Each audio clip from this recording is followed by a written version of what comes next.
Hello, hello, hello. Welcome to the second video compilation of all the time lapses I've been doing for these daily drawings on my Instagram. And this is, I guess, primarily for my Patreon subscribers, but anyone can look at this or subscribe to it or anything like that. The first one we have up is Hawk Daughter from It Will All Hurt. I think she's like the last of the main characters that I have to do from that book. And here I'm inking with a pen and going with a brush for the colors, watercolors. I think I use a little gouache on this too, but it's mostly watercolor. I'm using a Raphael 8404 brush, and the pen I inked with is a Faber-Castell Pitt Artist pen. And it was probably a XS, but might be an S. I don't know if you can see on there. And there's the finish. It's a little gravestone there because spoiler alert, she dies in the story. Sad. And this next one is Murmur. He's the sort of like wolf, dog, rat friend that the Wrenchies have as a companion in my book, The Wrenchies. Came out in 2014. And this I did on toned paper. I have some of this laying around, and I thought it might be nice to do a gouache painting, which can't really do watercolor on top of this because it's translucent. So it would, I could do it, but it would just look a little dark. So I figured the opaqueness of gouache would be more suited to that, to this. And I'm adding a little bit of white to the blue gouache because, just to brighten them up a little bit. I felt like just the regular cerulean blue or whatever color that is in the paint set was a little too dark. And then I'm adding a little word bubble with this is in real time here, this little murmury squiggles that I write in there. See the finish coming up here. And that's after I scanned it, how it looks once I scanned it. And next up, I'm going to show you like a piece of a page from the Wrenchies. He appears in it. And this page is for sale on the Beguiling website. I have a bunch of Wrenchies pages for sale on there if you want to scan through those and check them out. The next one I have up is Jad, also from the Wrenchies. He's like the leader of the young Wrenchies. There's like two sets of Wrenchies in the book. You know, there's like older adult superheroes that come in a little later, and the story starts off with these guys in this like post-apocalyptic world. And this is his weapon of choice. This is a baseball bat. Just likes to smash monsters and zombies and things with it. Just like a cool guy. Like, I don't know. It's not. He has a brother, Tad, who's like my favorite character, and I didn't really know what to do with this character too much other than just kind of have him be like this cool, charismatic leader type guy. And this is Sabina Spectarla. There's someone pronounced her name as Sabrina, but I left the R out on purpose. Her name is Sabina.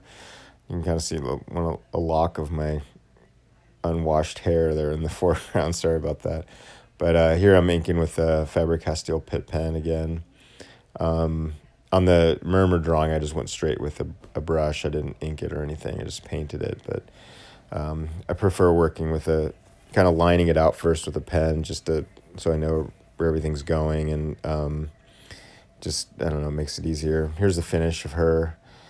And next up we have Cool, the weird Rasputin type character from Popkin War, a series. You can see the graphic novels there on the left-hand side, volumes 1 and 2 from Image Comics. And this I inked with a brush. I didn't use a pen on any of this. I just went straight in with a brush, and I kind of did a combo of like, I inked it just straight black first, and then I added some gray with the ink as well, and very little watercolor on top of this, but actually, did all the lettering and everything with a brush, which took me a little while to do.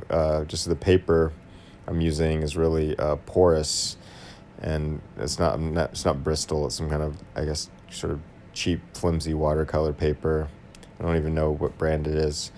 A lot of these I've been doing on extra pieces of paper that I have laying around, and I cut them all to size, just as a time saver.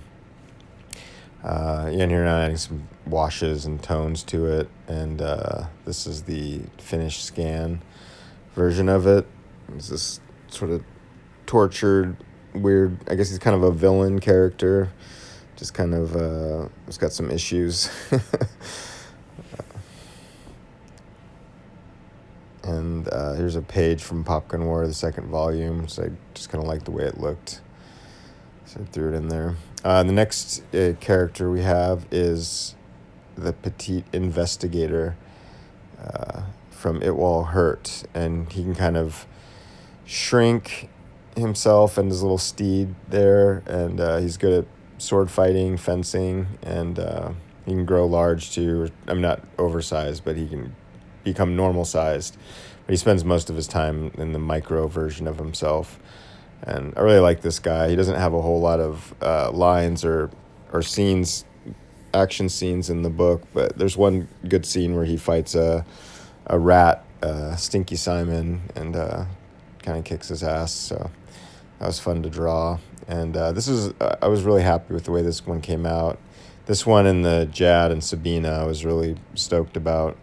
Not that I didn't like the rest of these, but I felt like those ones were the easiest and funnest. I don't know if I just was in a good headspace when I was doing them or what, but yeah, I enjoyed them and enjoy the way they look.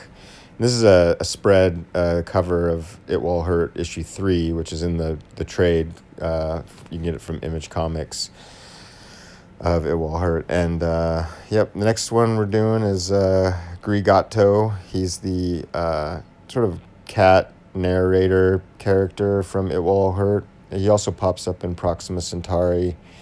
He kind of just knows what's going on, but and he can kind of travel between dimensions, but he doesn't really do a lot as far as like fighting or really much of anything other than just be kind of a companion and a narrator, and he kind of helped draw the whole team together. And here I decided to, this week a friend of mine asked me to do sign a couple books for him, sketch in the books, and usually I sketch in if I'm selling a book at a bookstore or a comic convention or something, I like to do a little drawing in there, like a freehand drawing in the books. And I've just drawn this character, Sinclair, so many times that it's kind of fun just to not pencil or anything first. This is his sister Emily for the second volume, Popkin War.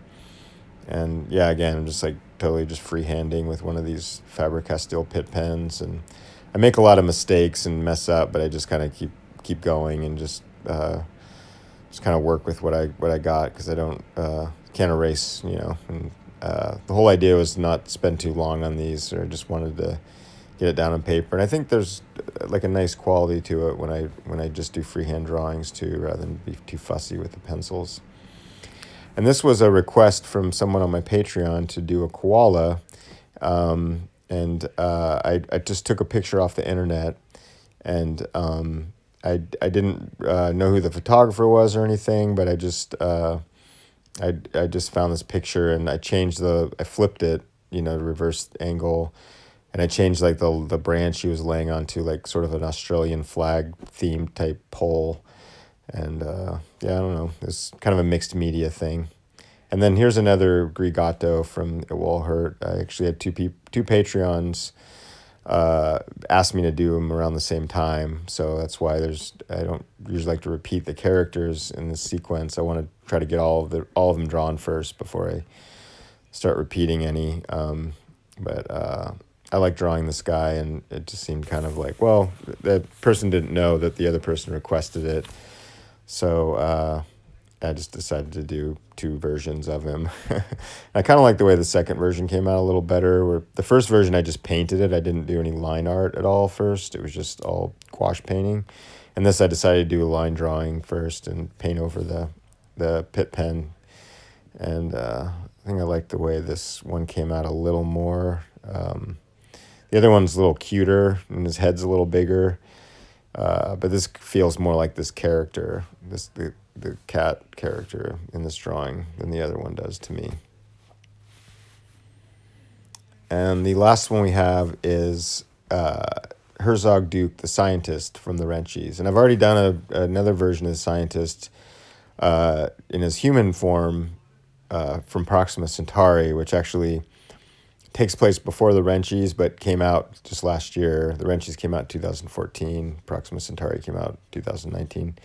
But this is kind of the sort of iconic, this is what I think of when I think of the scientist. He's in this kind of golem robot body that he constructed and sort of, helps get all the Wrenchies, kind of leads them on this quest to... you'll have to read the book, I guess, to find out. But and he's kind of standing in front of his vortex machine that is, integral to the story. And this I did a line drawing first again and colored it with watercolor and gouache. And this is the finish here. Did a lot of layers on it. And this is a painting or a page from the Wrenchies available at the Beguiling. And that's it for this week. Thanks a lot.